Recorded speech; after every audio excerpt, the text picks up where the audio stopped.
अस्सलाम वालेकुम। ये जीआईडीसी का इम्पैक्ट देख लेते हैं कि कितना आ रहा है और कैसा आ रहा है। थर्सडे को तो मार्केट ने एक माइनर सी एडजस्टमेंट शो की है, लेकिन प्रॉबली ये लास्ट टाइम नहीं है कि मार्केट एडजस्ट करेगी इस चीज़ को। प्रॉबली मार्केट ने जो है वो फर्दर एडजस्टमेंट करनी है और उसकी कैलकुलेशंस लोग कर रहे होंगे या रियलाइज़ कर रहे होंगे।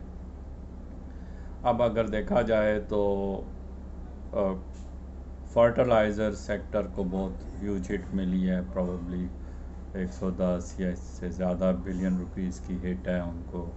के इलेक्ट्रिक को 40 बिलियन रुपीस की हिट है, ठीक है, जिसमें से उन्होंने सिर्फ 3.91 बिलियंस कलेक्ट किए हैं और 36 बिलियन जो है वो जीआईडीसी की उनके ख़िलाफ़ आउटस्टैंडिंग है।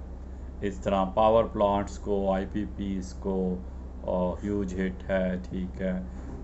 प्रॉबली आईपीपीज़ की हिट इतनी ज़्यादा नहीं लग रही कि they have GIDC total of 60.85, they have collected 51.71 billions, and the outstanding is only 9.31 billions. लेकिन फिर भी ह्यूज हिट है। कैप्टिव पावर्स की 119 बिलियंस है, उन्होंने कलेक्ट बड़े थोड़े किए हैं, 17 बिलियन किए हैं और 1 बिलियन उन्होंने पे ऑफ करने हैं। प्रॉबली वो तो अपने आउटस्टैंडिंग सर्कुलर डेप्ट के अगेंस्ट उसको एडजस्ट करा लेंगे। कंपनी वाइज ईफर्ट को ह्यूज हिट है, 18.9 या 19 बिलियन कह लें। एफएफसी को ह्यूज हिट है, 62 बिलियन की। फातिमा को 6 बिलियन की, लेकिन फातिमा है ही बहुत छोटा। एफएफबीएल जो है फौजी फर्टिलाइज़र बिन कासिम, उसको ह्यूज हिट है, 22 बिलियन की।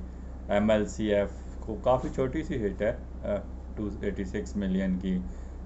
डीजीकेसी को 1 बिलियन की हिट है। लकी सीमेंट प्रॉब्ली बड़ा भी बहुत है, लेकिन 4.9 बिलियन की हिट है। तो आप देखते जाएं, लोटे को 3 बिलियन की हिट है। लोटे अब इतनी बड़ी कंपनी तो नहीं है कि वो कर सकें, ठीक है।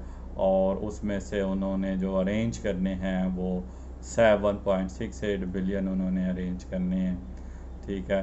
तो प्रॉबली उनके पास कैश है, वो शायद कर सकते हैं।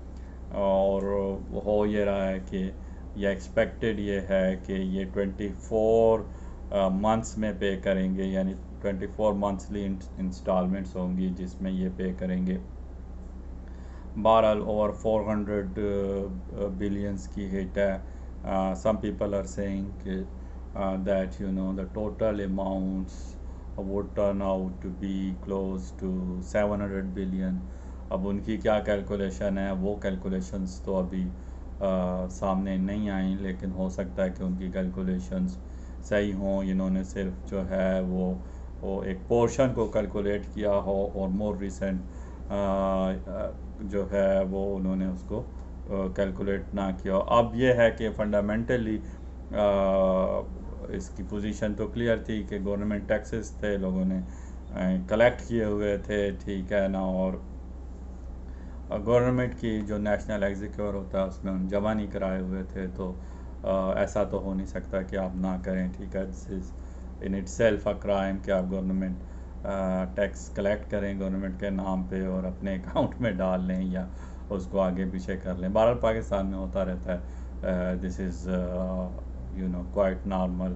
More than 50-60% of the government taxes that are collected by various private companies and agents, they never make it to state bank, ठीक है। तो बहरहाल ये एक पहला केस है जिसमें ये चीज़ पॉइंट आउट हुई और जो है ऑब्वियसली सुप्रीम कोर्ट ने डिसीजन किया है। तो अब ये 400 बिलियन तो हुकूमत के ख़जाने में आने हैं, ठीक है। अब वो एक नेक्स्ट वो है कि वो हुकूमत उनको जो उसके टारगेट एरियाज़ हैं उसमें लगाती है या नहीं लगाती, लेकिन ये है कि इसका ह्यूज इम्पेक्ट आ सकता है। इनमें से बहुत सी कंपनियां जो हैं, डीजीकेसी हो गई, एफएफसी हो गई, ईफर्ट के बारे में मुझे श्योर नहीं है, लेकिन लकी सीमेंट हो गई, या आपके केसी 100 इंडेक्स का UPP9 इंडेक्स का ये कॉन्स्टिट्यूएंट्स हैं।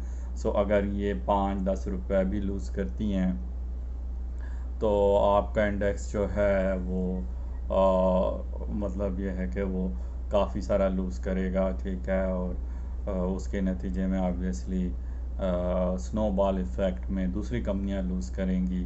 तो 8, 10, 15 या 20 जो अच्छी कंपनियां आपकी अगर वो सारी की सारी लूज़ करती हैं अपनी प्राइसेस, तो एक्सपेक्टेड तो यही है कि पूरा इंडेक्स जो है वो 2-3 हज़ार पॉइंट्स जो है वो नेगेटिव जा सकता है। ऑब्वियसली ये एक एक्सपेक्टेशन है बेस्ड ऑन GIDC। अब अगर अनएक्सपेक्टेडली जो है वो फिपी या फॉरेन इन्वेस्टर्स जो हैं वो काफ़ी ज़्यादा बाइंग करते हैं, तो में भी हमारा लॉस कम होगा।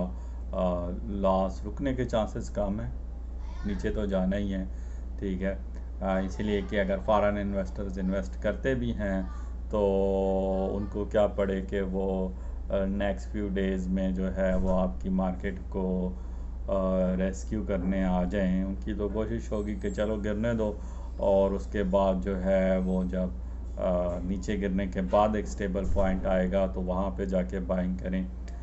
हमारी भी यही कोशिश होनी चाहिए कि मंडे ट्यूसडे को हम देखें कि क्या रिएक्शन है, और उसके बाद जो है वो अगर बाइंग करनी है तो उसके बाद एडजस्टेड रेट्स पे जो है उसको प्लान किया जाए। चलें देखते हैं, आपकी क्या राय है, मुझे ज़रूर बताएं। Thank you.